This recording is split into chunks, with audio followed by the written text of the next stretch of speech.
Tena katua.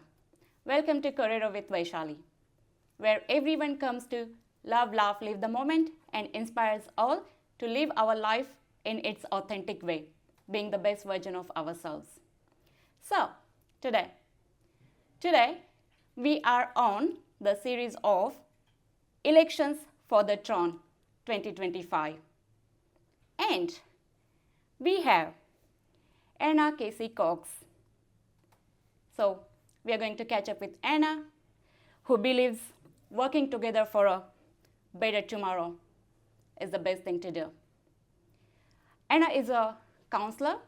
She is for the Hamilton East Ward, and she is deputy chairperson for the community and natural environment. So let's catch up with Anna and find out what she would like to bring for the Hamilton and what are her plans to make Hamilton more beautiful in its own way. Shall we welcome Anna? So, welcome to Kōrero with Vaishali. Anna, how are you? Thank you so much for having me here today. Thank you, Anna. That's my privilege to have you around here. All right, so are you ready for it? Yes, absolutely. Absolutely? Yeah. Okay. So, let's dive into first thing first. Would you like to introduce yourself for us, please, a little bit more about your personal life and professional life? Yeah, thank you. That's a lovely way to start. So, I grew up in the Waikato, just outside of Cambridge. Oh, nice. I identify as a Pākehā New Zealander, but also tangata tiriti. So I can talk a little bit more about that later. Nice. Okay. But I have three children, and my partner and I live in Hamilton East now in Chartwell area. So yeah, we've raised our children here. Oh, great. And I've worked in public health and in the community primarily. So that's been my career, I guess you could say, prior to council. Oh, great. That's nice. Good to hear that. So you already councillor. So what I would like to ask you, how's your experience being councillor? How you feel about it? What are the challenges you find, or what are your achievements, or what's that, you're proud of yourself that you brought for the Hamilton City? Yeah, I've really enjoyed my first term on council overall. There have been challenges, of course, because it's a big role. But what I've enjoyed the most is getting to know the councillors around the table, and of course also getting to know more about our wonderful community. The councillors around the table, primarily we make really good decisions together, and often they are unanimous decisions, and that doesn't often get reported into the media. The media tends to pick up on more controversial things, but actually we make really good decisions together. And the community I have learnt so much about too, and in particular the diversity of our community. And I want to acknowledge you in particular, and the many people that I've met throughout the term who work so hard for our community, and all the different cultures that are in our community now today. So over 170 different ethnicities in Hamilton. Right. Yeah, so that's amazing. huge, isn't it? And as I said, 170 communities, different communities, and we are working towards the same goal. So must be same with you councillors, even though you all are different. 14, right? 14 councillors, is that right? Yeah, we've got 6 on the east, 6 on the west, 2 Māori ward councillors and a mayor. So so you all are different, yet you are working towards the same goal, bringing best for the city. Yeah, we definitely all have the shared aspiration of making our city a better place to be, and supporting all the different communities within Kirikiriroa. But yes, we do have different ways in which to go about that. But I think that idea, that contestation of ideas, like it's not just one way that's going to get us to a better future. So collaborating and doing things together is really important. Yes, definitely. I guess we all are humans and we all are different. Great. Yeah. Thank you. So what were your goals when, Going in for the last term? And what are the main ones that you proud of yourself that you achieved? Maybe just the highlights, couple of Yeah. I guess my goals going in related to community primarily because that's where I came from. So I wanted to see greater collaboration between the council and community. And I would say going in, I probably had some ambitions that in some respects like we're already in train, if that makes sense, because council has a really long runway into things. Like it takes time and there's plans afoot and things like that. And maybe things the community doesn't always realise are already kind of being planned. So a lot of what I've achieved, I think, is to some level keeping with some of those plans. And when we've just had our long-term plan, or not so long ago, the financial situation was laid out to us very in a straightforward way. If you've got big ambitions to bring new things into this long-term plan to get resourced, you'll struggle, because actually we need to be really mindful of the situation we're in. And the situation we're in is quite an underinvestment over time in infrastructure, and in particular water infrastructure. So we did have to really carefully consider, you know, what we would put into the long-term plan and what we wouldn't. And so, Kesh and I, from the community perspective, realised that we had to be really thoughtful about what we put forward and what we might hold back on and consider for a later time. So we got, fortunately, because we're very committed to community facilities in Hamilton, we were able to get, we've got Pukeri Neighbourhood House being developed just as we speak, which is fantastic. They needed a new facility. But we've got Te Papanui Enderley Community Centre also in the pipeline for the 10-year plan, which was a good achievement from Kesh and I's perspective to get that in there. In the long-term plan. It's in about year 8, but at least it's in the plan, which we're really proud of. Oh, that's great. Okay. And now, as you are again standing for elections, that unfinished project will be going on definitely on site. If you get elected, you will be part of it, I guess. Yeah? Hope so. Yeah. So what are you planning if you get elected now? What are your plans for the next 3 years? What do you wish to bring? That's an interesting question because we're in a very big change environment at the moment, because we've got, you might have heard, water going, or wastewater going to, and drinking water going to a new council-controlled organisation. So that's a big structural change for council. So we will be left with, however, and still in charge of stormwater, which is a really significant issue for our city moving forward. One of the issues that I am really concerned about, and I'm sure you share it too, particularly from your homeland, is around climate change, and the impacts of that globally are quite significant. So stormwater is one of the things that obviously we're going to have to think about in that way, because we're going to, as we've seen over the last few days, we are in for more intense weather systems, intense rainfall. So we do need to do some work in that stormwater space, flooding space, to make sure our communities are safe. So that'll be a big focus for the next 10 or next triennium. Will be stormwater, but I will carry on my passion for community. You know, I'm talking about other things, but I definitely will continue my my passion for community and bringing community into council and doing those partnerships really well. So your focus is more on developing stronger communities together.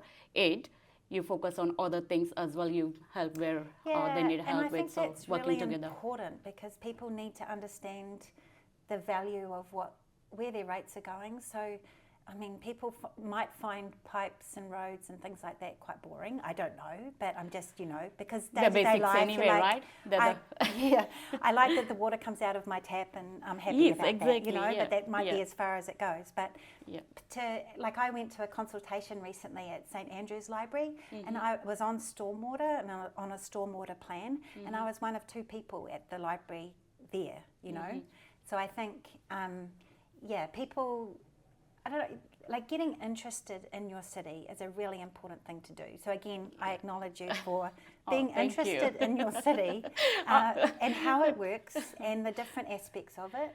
And stormwater is one of those Yeah, things. So we're talking definitely, yes. about wetlands and swales and rain gardens and all those things. And they're actually incredibly important. So I hope more people become interested in these things. Yeah, definitely. I Yeah. mean, I would like to know how it works, because it's not just being counselor, meaning coming and, visiting communities.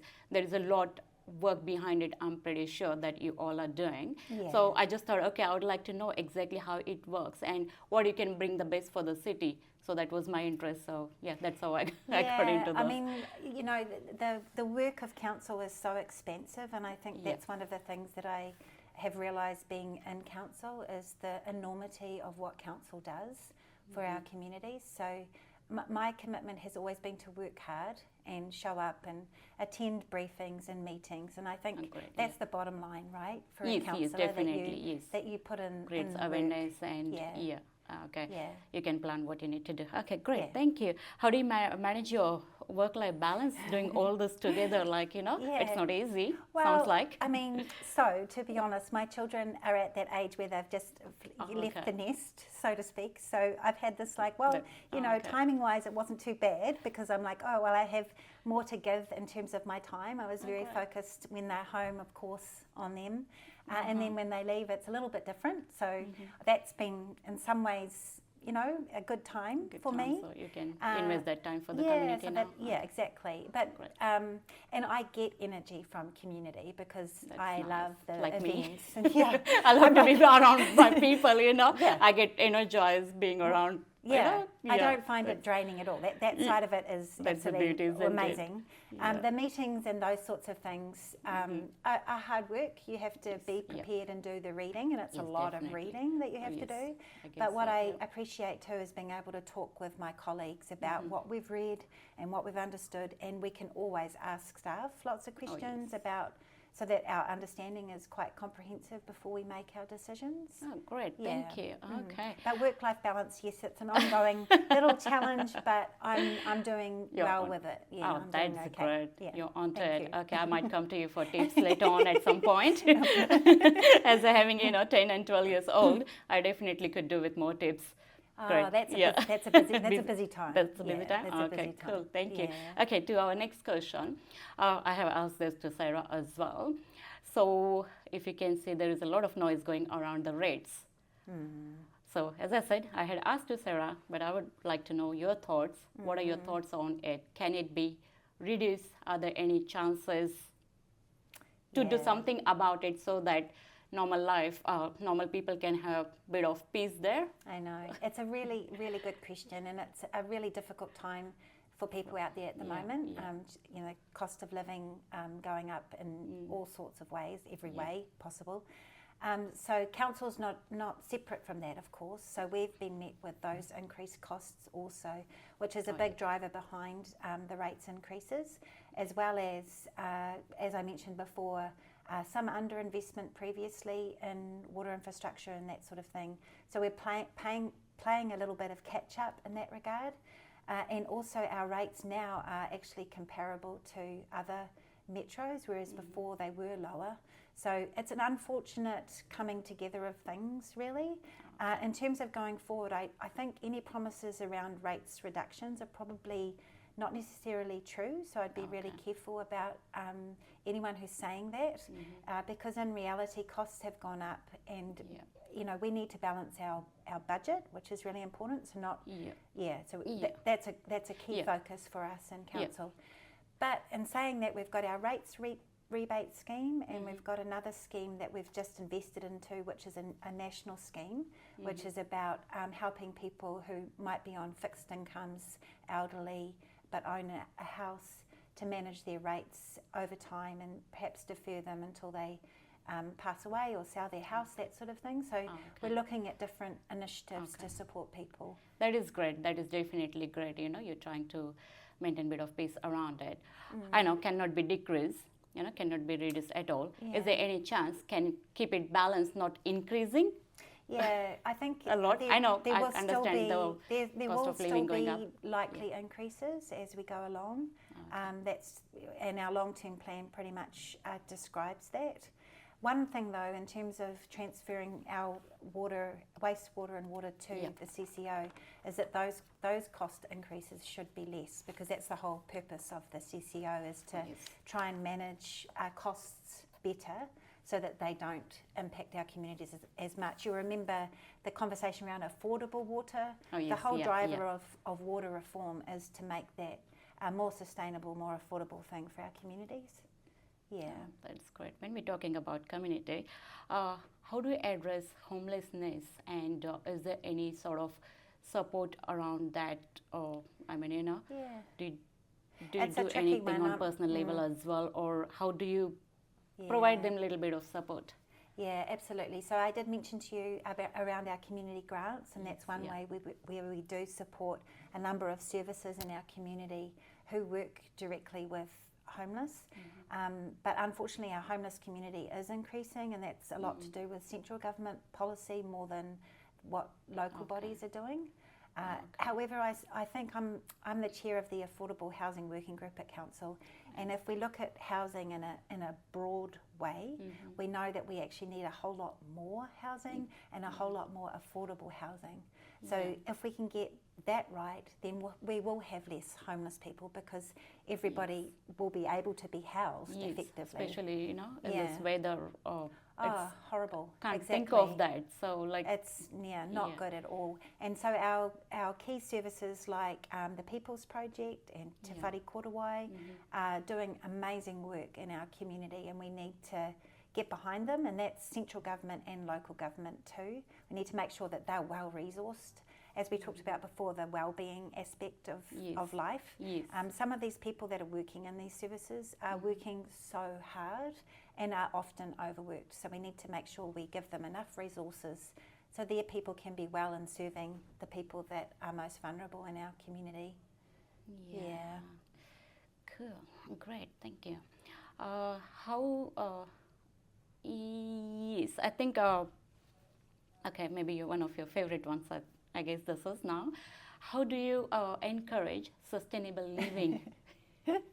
And what initiatives do you take? We discovered, didn't we? Yeah. Yes. So we do have a lot of community gardens in our city, and we have a lot of different food initiatives as well. And I think as we've been talking about cost of living and that sort of thing, that's one thing that people can really get behind and support, is the growing of food in our community.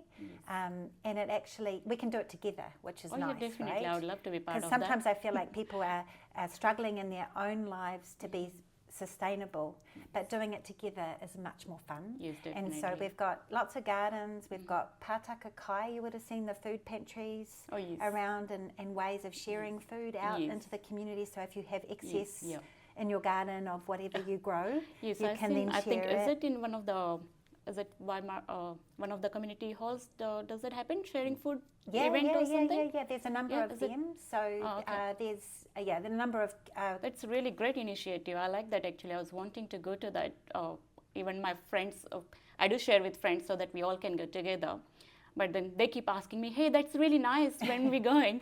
Then I think life always gets... Oh, so the crop swap, I think you're talking yes, about. That's right, yes. So there's crop swaps in 4 locations on every Saturday. Wow, great. Throughout, every Saturday there's a crop swap somewhere in the city. So there's a roster, and I can't quite remember where they all are. But at our community centres, and you can take, you can take. It doesn't have to be on large level. It doesn't have to be large. It could be like a few seeds. You might have some extra seeds. Yeah, exactly. That you could take along. So the broad beans that you receive, maybe you can plant some plants and you can pass on some seeds to me. Exactly. Related to that, actually, what I would like to ask, as it's your subject as well, if we Kiwis are really good at growing food, I see that all around, like, they're sharing on community pages and all.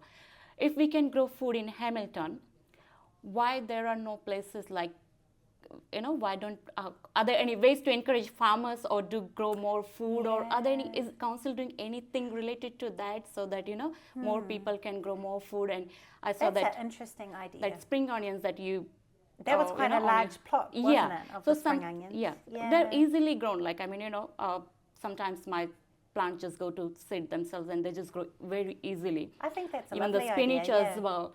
Like, You mean connecting from the city to the rural community and yes, seeing like what we it's could growing do. on large levels so that, the cost of living is This is something we can explore together. We'll yeah, talk right. more It will about be really good. Like, you know, I think that's you're a doing good any idea. project on that, like, Let you know. yeah. I okay, mean, you good. know, I would like to know if this will be great impact on everyone's life, I guess. I think so. Yeah. And you know what? And now, in the very surrounds of Hamilton, there's a lot of lifestyle blocks, right? Yes. And yeah. sometimes you do see some land that Being used. isn't really used.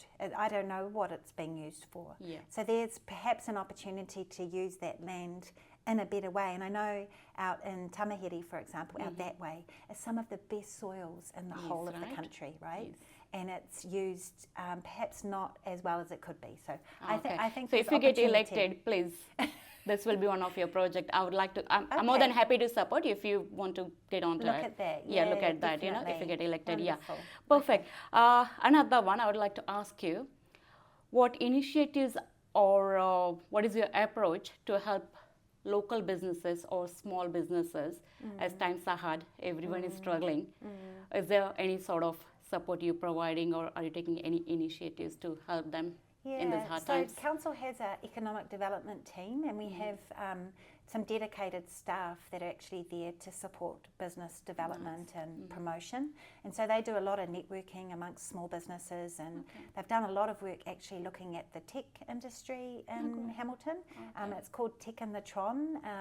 It's an initiative that council has supported, and it's all about promoting tech industry and making Hamilton known as a hub for that kind of business. Is this on the council website, I don't or how think it's it on is council going website, but it's got its own website, Tech in the Tron. If you just Google that, you should find it. Okay.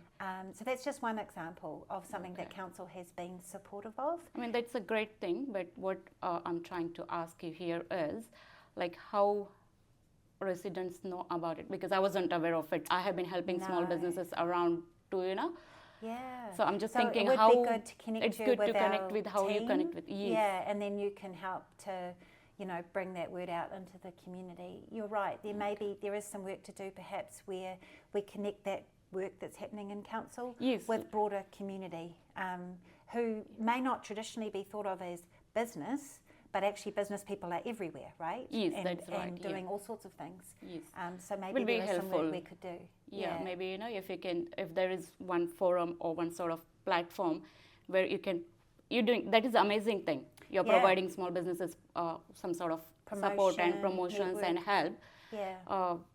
But if it's easily approachable, if if you're spreading the word, if you're promoting it more accessible, that will be really good thing, I think, for the people, you know. That's just great my feedback. personal, you know. Yeah, thank you. Yeah. Awesome. No, great, thank you. I think we covered most of the things. I think last one I would like to ask you, we already discussed about the local transportation. So what do you think the amount of population is growing, right? In Hamilton is growing pretty fast. So what do you think, what are the systems are working, transportation that we got at the moment, is it working, or do we need more better systems?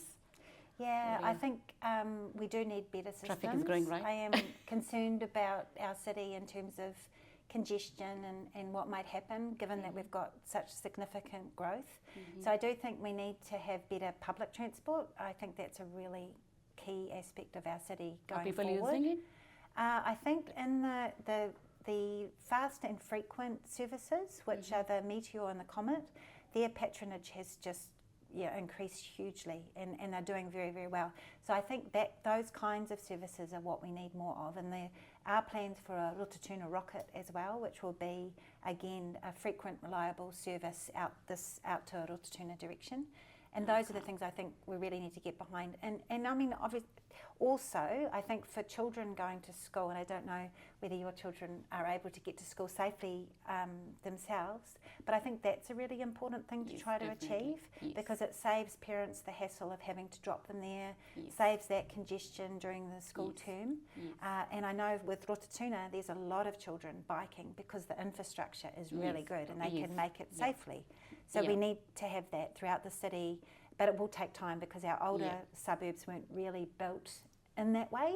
So it's sort of retrofitting and trying to make it safer for our children everywhere. that needs to happen. Oh, that's Yeah. great. Yes, definitely. As you said, my son goes to Rotorua High School, and ever since he started that school, he's been biking himself. So, which is really great thing, you know. Yeah. So, if it happens in all the areas, as you said, you It want makes life it's- easier, right? Definitely When for parents, I children think can it's do that. biggest that's a Yeah. great thing. All right, what we will do is I have one real good question that will keep at the end of the video. Before that, we'll do the audience questions. I had okay. Yep. yes. So first one is, as Hamilton is growing and population is growing, someone thinks, what are your thoughts about, do we need a new high school around Hamilton? Oh, that's a good question. That would be one question, though, that I would direct to central government, because they take care of the education provision in our Okay. city.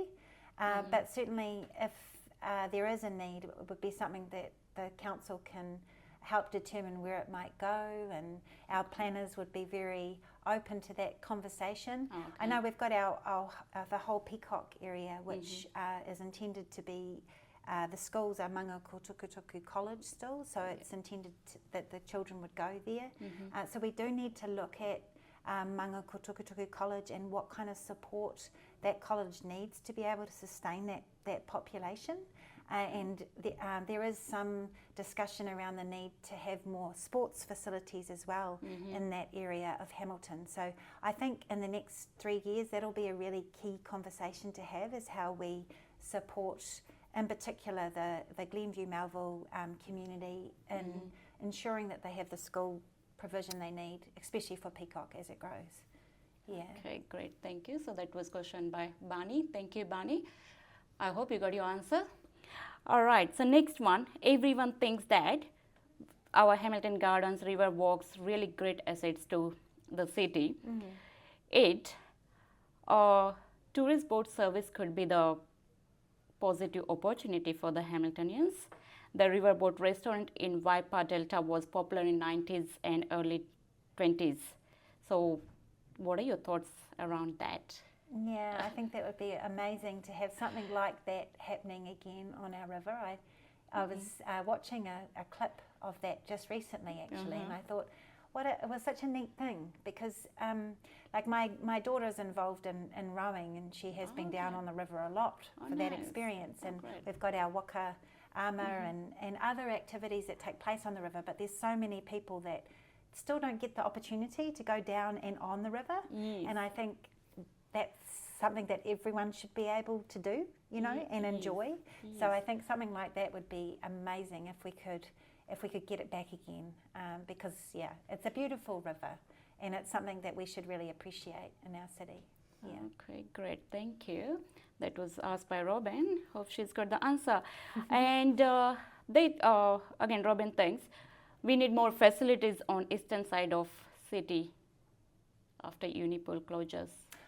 Pool facilities. Pools, yeah. we just got 2 pools in Hamilton, right? Yeah, we've And got them on the west side. So there is some plans to develop a pool in Rotorua, and there's some conversations happening around what kind of partnership might enable that. So that's happening at the moment. We're also having conversations around partner pools and whether we could extend those, because we've got lots of school pools which are potentially underutilised and could be open for our community. So that's a conversation we're having, and there will be a report coming back to us soon on that. Okay, I think Sarah had mentioned that. Yes. Okay, that's great. Okay, thank you. Yeah, again, I think this is Roberta. She says that, why do we have beautiful rivers, but the whole city has its back to it? Honestly, we have beautiful rivers. It's such a great asset and such a beautiful. Yes, so and I think we are slowly turning around again and looking at it. So that, Victoria on the river, you would have maybe been down there. Oh, yes. And the Te Awa, the river walk, obviously. So we're doing better by that. The new theatre will have a lovely outlook towards the river, which is great. And our museum has a lovely outlook towards the river. So we're getting there with that. I think we're getting there. Okay, that's great. I hope Roberta got her answer. All right, and our last question, I would say. So here is the opportunity. If you receive 1 million grant at this instant, what would you use it on? Oh, so even though it's not a local government responsibility, I would seriously look at the issue of homelessness and doing something about that more urgently and proactively.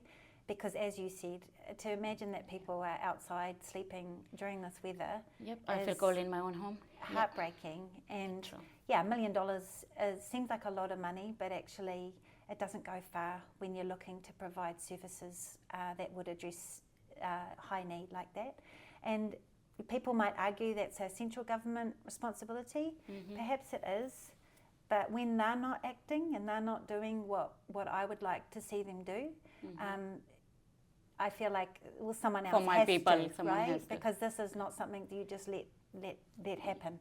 So that's what I would do I would look to what kinds of things we could do. So the Te Whare Korowai is looking at wanting to provide more spaces for people to live, so single bed sort of facilities, so people could go stay Something there. so they can be warm, they can So have they can their be life. warm. Yeah, exactly. And then, you start the process of finding them a proper home, a place that they can actually call home. But you do need those emergency services at these points. Yes, yeah, So definitely. that's what I would do. That's impressive. Thank you. I give you one more opportunity. Maybe you got another 1 million. What would you do? What is the second? I was just second thinking priority? about your idea about the Growing more food. growing more food.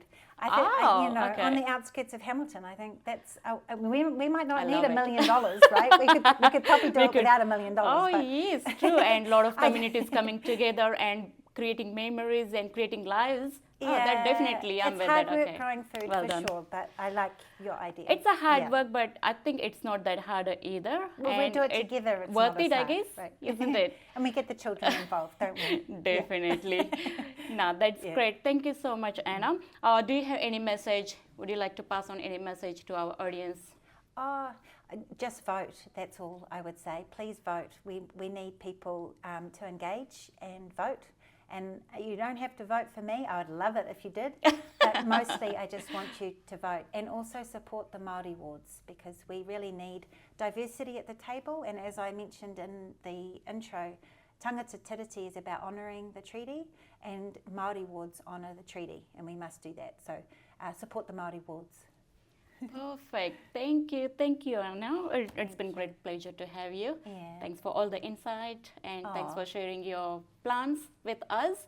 All the best to you. Thank you so much. Yeah. So people, please vote. Doesn't matter whom you vote. Thank you. Thank you.